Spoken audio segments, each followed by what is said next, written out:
नमस्ते हजुरबा नमस्ते नानी नमस्ते क्याम्प कस्तो थियो क्याम नानी नाति क्याम बाक्लो बाक्लो घर थियो यत्तिकैमा मसिनो गेप बनाएर राखेर लाइन लगाएर लाइन बनाएर राखेको ठाउँ थियो बाक्लो घरहरू थियो बाँसको भाटाले बेरा पारेको अनि प्लास्टिकले हरियो प्लास्टिक कालो प्लास्टिकले माथिबाट छाएको त्यस्तो थियो नाति त्यस्तो थियो यो फोटोमा देख्दैछौ नि कस्तो छ त्यस्तै थियो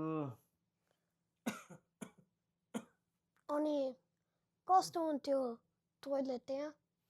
टोइलेट त नानी यहाँको जस्तो घरभित्र हुँदैन थियो घरदेखि माथिल्लोपट्टि पाखा भुइँ खन्दा खन्दा खन्दा गरेर खडल बनाएर अनि सिमेन्टीको रिङ लगाएर गहिरो खाडल बनाएर त्यो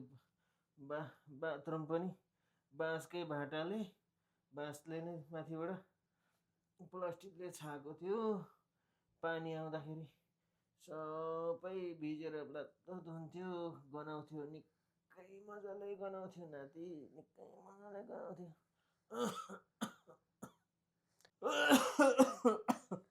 हजुरबा हजुर क्याम्पमा कसरी माम पकाउनुहुन्थ्यो क्याम्पमा नानी माम पकाउने जस्तो घरभित्र चुला सुला केही पनि थिएन अप्ठ्यारो थियो दाउरा खोजेर ल्याएर पारी जङ्गलबाट मसिनो दाउराको टुक्राहरू ल्याएर आगो बालेर सरकारले ब्रिकेट भन्ने कोइला मसिनो दिन्थ्यो धुवाएर पच नानीले नै के भनौँ अब ट्रेन देखेको होला नि कता कता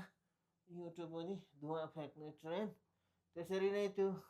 ब्रिकेटले धुवा फाल्थ्यो नाति घर वरिपरि सबै धुवा हुन्थ्यो साह्रो बिजोग थियो नाति साह्रो बिजोग थियो अहिले नातिहरू जस्तो कहाँ यसो राम्रोसँगले बस्न पाइन्थ्यो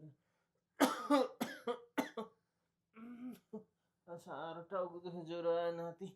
फेरि भोलि सोध्लास् यो प्रश्न आजलाई यति नै सकेँ हुन्छ भोलि मोर क्वेसन सोध्छु नमस्ते हजुरबा नमस्ते नाति नमस्ते अब दबाई खान जानु पर्यो नाति तातो पानी ल्याइदिनु होला हुन्छ ल